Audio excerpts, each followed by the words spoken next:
뭐 자네는 누구인가? 내 이름은 오랑 우탄이죠.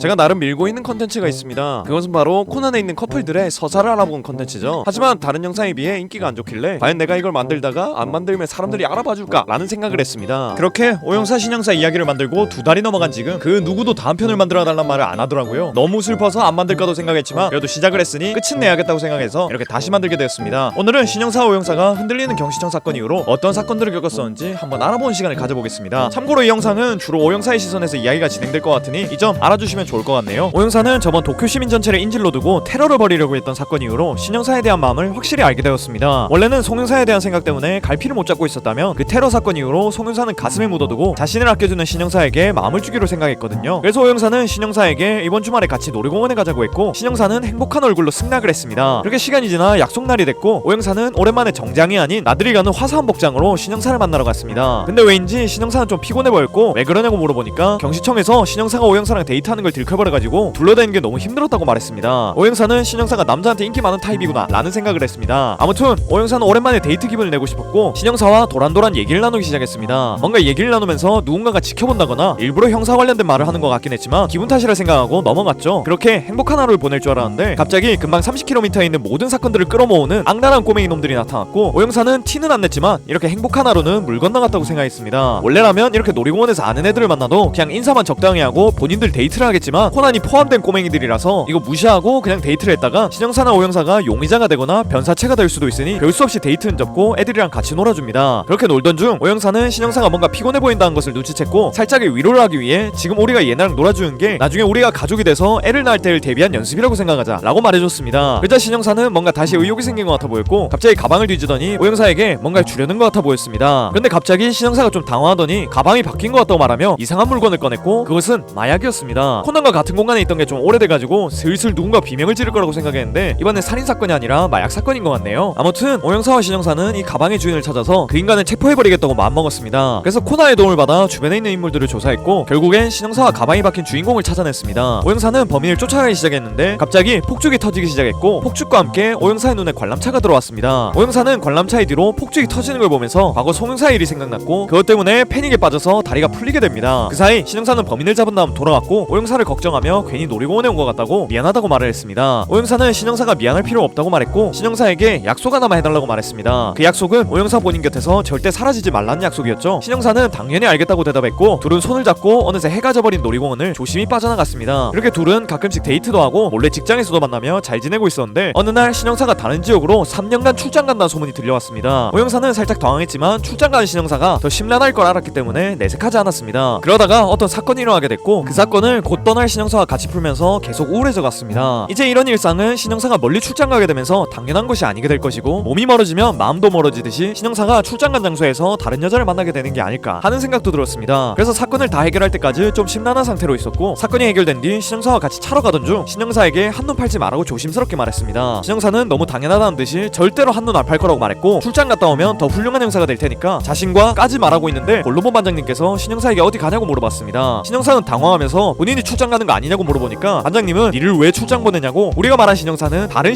신영사였으니까 이상한 착각하지 말라고 했습니다. 오영사와 신영사는 그 말을 듣고 안심했고 오영사는 신영사에게 아까 하려던 말이 뭐냐고 물어봤습니다. 그러자 신영사는 살짝 망설이더니 약속 없으면 노래방이라도 가자는 식으로 얼버무렸습니다. 뭔가 이 말이 아니었던 것 같긴 한데 신영사가 좀 귀여워 보여서 속아주기로 합니다. 그 사건이 있고 며칠이 지난 뒤 오영사에게 유미가 다가와서는 싸고 맛있는 가게가 있는데 같이 가지 않겠냐고 물어봤습니다. 오영사는 먹을 걸 굉장히 좋아하기 때문에 맛있는 거에 사족을 못 써서 싸고 맛있는 가게라니 참을 수가 없었습니다. 그래서 유미에게 알겠다고 말한 뒤 같이 그 가게에 가기로 합니다. 그런데 음식점에 가기 전 유미가 오영사를 부르더니 직접 화장을 시켜줬고 얘가 왜 갑자기 화장을 시켜주나 싶어가지고 좀 의심을 했는데 음식점에 갔더니만 처음 본 남자 몇 명이 앉아있었습니다. 유미에게 어찌 된 거냐고 물어보니 이거 사실 미팅이었는데 오영사에게 미팅이라고 사실대로 말하면 절대로 안 올 것 같아서 그냥 거짓말치고 여기로 부른 거라고 말했습니다. 오영사는 유미의 뺨을 한 대 후리고 싶었지만 일단 참기로 했고 어차피 이왕 왔으니 먹을 거나 실컷 먹자는 생각을 했습니다. 그리고 유미랑 얘기를 하다 보니 아직 안 온 남자들이 몇 명 더 있다고 2명 정도가 더 올 수 있다고 말하네요. 오영사 오영사는 딱히 누가 오든 신경 안 쓸 것 같아서 그냥 흘려들었습니다. 아무튼 그렇게 미팅 자리에서 유미는 술을 먹으며 얘기를 나눴고 오영사는 음식을 흡입하며 음식과의 대화를 나누고 있었는데 갑자기 유미가 어딘가로 나갔습니다. 오영사는 화장실 가는구나 싶어서 근처에 있는 남자들하고 대충 얘기를 나눠주고 있었는데 나갔던 유미가 좀처럼 돌아오질 않았습니다. 오영사는 유미 없이 이 남자들을 상대하는 게 힘들었고 별 수 없이 나가서 유미를 찾아오기로 합니다. 그래서 유미를 찾으러 나가는데 유미가 신영사와 이영사랑 대화를 나누고 있는 걸 목격합니다. 오영사는 당황해서 신영사에게 여기 왜 왔냐고 물어봤고 신영사 역시 당황해가지고는 오영사에게 여기 왜 왔냐고 물어봤습니다. 상황을 보니 아까 유미가 말했던 아직 안 온 남자 2명이 신영사와 이영사인 것 같았고 오영사 몰래 이 미팅 자리에 와서 여자랑 놀 생각이었던 것 같았습니다. 물론 오영사도 속아서 온 거긴 하지만 미팅 자리에 온 거라서 할 말은 없었죠. 아무튼 둘은 그 자리에서 살짝의 신경전을 했고 서로 신경 안 쓰는 척하면서 그 자리에 있던 사람들과 대화를 나눴습니다. 근데 대화를 나누다 보니 이 미팅 주선자의 남동생이 뭔가 유괴를 당한 것 같은 느낌이 들었고 신영사와 오영사 그리고 이런 사건이 있을 때 요정마냥 따라다니는 코난도 주선자의 집으로 가봅니다. 주선자의 집으로 가보니 역시나 동생은 유괴를 당했었고 신영사와 오영사는 이 유괴 사건을 풀어보기로 합니다. 그래서 둘은 사건을 풀면서 서로 대화를 살짝 했고 오영사는 사실대로 유미가 먹을 걸로 고백했고 미팅 자리인지는 전혀 몰랐다고 말했습니다. 그 말 들은 신영사는 자신도 전혀 나가고 싶지 않았는데 이영사가 인원수가 부족하니까 제발 인원수만 채워달라는 부탁을 해서 거절을 못하는 바람에 억지로 간 거라고 말했습니다. 오영사는 그걸 듣고 거절을 잘 못하는 신영사라면 그럴 수도 있겠다고 생각했고 마음은 살짝 풀렸습니다. 아무튼 그렇게 대화를 하고 범인에 대한 윤곽이 잡혀가고 있었는데 유괴됐던 아이가 돌아왔습니다. 아이는 전혀 다친 곳이 없어 보였고 자신을 데리고 있던 사람이 잘 대해줬다는 식으로 말해서 유괴가 아니었던 건가 하는 생각까지 들었죠. 그런데 그 말을 듣던 신영사의 표정이 안 좋아졌고 조금 뒤 어딘가로 사라진 것 같아 보였습니다. 오영사는 일단 범인을 잡아서 족쳐야겠다는 생각만 하고 있었기 때문에 신영사에게 큰 신경을 쓰지 못했습니다. 그게 코난과 함께 사건을 추리해본 결과 범인의 윤곽이 잡혔고 반장님에게 연락해서 그 범인의 집을 알려주며 오영사 역시 범인의 집으로 출발했습니다. 근데 반장님은 이미 범인의 집에 와 있었습니다. 사실 신영사가 제일 먼저 범인의 집에 와 있었고 먼저 와가지고 구급차하고 반장님을 부른 거였습니다. 오영사는 신영사에게 어떻게 된 일이냐고 물으니 아까 애 상태를 보니까 발에 물기가 묻어있어서 범인이 죄책감을 못 이겨내고 욕조에서 안 좋은 선택을 했을 것 같다는 직감이 들었다고 합니다. 하지만 이 추리가 맞다는 증거도 없고 자신이 생각한 사람이 범인이 아닐 수도 있다는 생각을 해서 혼자 뛰어간 거였고 혼자서 이렇게 사건을 해결한 거였다고 하네요. 오영사는 신영사가 아주 멋있게 보이면서도 자신에게 화가 났습니다. 신영사는 저렇게 사건을 풀어낸 뒤 범인의 생명까지 걱정하는데 자신은 범인을 잡아서 족쳐야겠다는 생각밖에 안 했으니 신영사에 비해서 자신이 너무 한심하고 초라해 보인다는 생각을 했죠. 이렇게 사건이 해결된 다음 반장님은 오영사와 신영사에게 자신의 차를 타고 경시청으로 돌아가서 사건 보고서 작성을 하라고 했고 둘은 차를 타고 함께 경시청으로 가게 됩니다. 차를 타고 가면서 신영사는 계속 오영사 눈치를 보는 것 같았고 계속 눈치를 보다가 죄송하다고 입을 열었습니다. 오영사는 왜 사과를 하냐고 내가 화나 보이냐고 물어봤습니다. 신영사는 지금 눈빛만 보면 사람 한 트럭 정도는 변사체로 만드실 것 같다고 말한 뒤 자신은 미팅에 나간 건 진짜로 이 형사가 억지를 부려서 나간 거라고 말했습니다. 오영사는 이미 그 미팅에 대한 건 깔끔하게 잊은 뒤였기 때문에 다 이해하니까 걱정하지 말라고 했습니다. 그 말을 들은 신영사는 그럼 화난 건 제가 말도 없이 범인 집에 간 것 때문이냐고 죄송하다고 말했습니다. 오영사는 신영사에게 그건 훌륭한 판단이었다고 굉장히 멋있었다고 말해줬습니다. 그리고 자신이 화난 건 범인을 잡는 데에만 몰두한 자신의 태도라고 말하고 좀 분했다고도 말했습니다. 그래서 신영사는 자신이 범인을 추리한 건 운이 좋았기 때문이었다고 말했습니다. 그 말을 들은 오영사는 생각해보면 사귀는 사람끼리 따로 미팅에 나가서 마주치는 확률도 복권에 당첨된 운인 것 같다고 말했고 신영사는 웃으며 맞는 것 같다고 자신은 복권에 당첨된 적도 없다고 중얼거렸습니다. 그 말에 오영사는 얼굴 붉히며 자신은 꽝이냐고 물었고 신영사 역시 얼굴 붉히며 오영사라면 무조건 1등 당첨이라고 말했습니다. 오영사는 그럼 1등 당첨인 거 확인해보자고 말하며 키스를 하려고 했는데 갑자기 뒷좌석에서 헛기침 소리가 납니다. 생각해보니 차에 아까 사건을 같이 푼 유명한이랑 코나도 탔던 걸 깜빡했었습니다. 망할 연쇄살인마 듀오 때문에 되는 게 없네요. 아무튼 이렇게 둘의 미팅 사건도 마무리됐고 점차 둘의 관계는 물음표가 아닌 느낌표가 되어가는 것 같습니다. 일단 여기서 끊어두고 다음 편 거짓 웨딩이라는 사건에서 이 둘의 이야기를 이어드리도록 하겠습니다. 솔직히 이 신영사 오영사 이야기가 인기가 많은 게 아니라서 만들지 말지 정말 많은 고민을 했습니다. 한번 스타트를 끊어버려서 마무리는 짓고 싶은데 여러분들이 안 좋아하는 것 같아서 자신감은 줄어들고 그래서 이렇게 2달 동안 안 만들고 있었네요. 그래도 이미 시작을 했으니 마무리는 보도록 하겠습니다. 그러니까 많은 사랑 부탁할게요. 항상 이런 영상 시청해주셔서 너무 고맙고 전 더 재밌는 영상으로 돌아오겠습니다. 그럼 다음 시간에 만나요.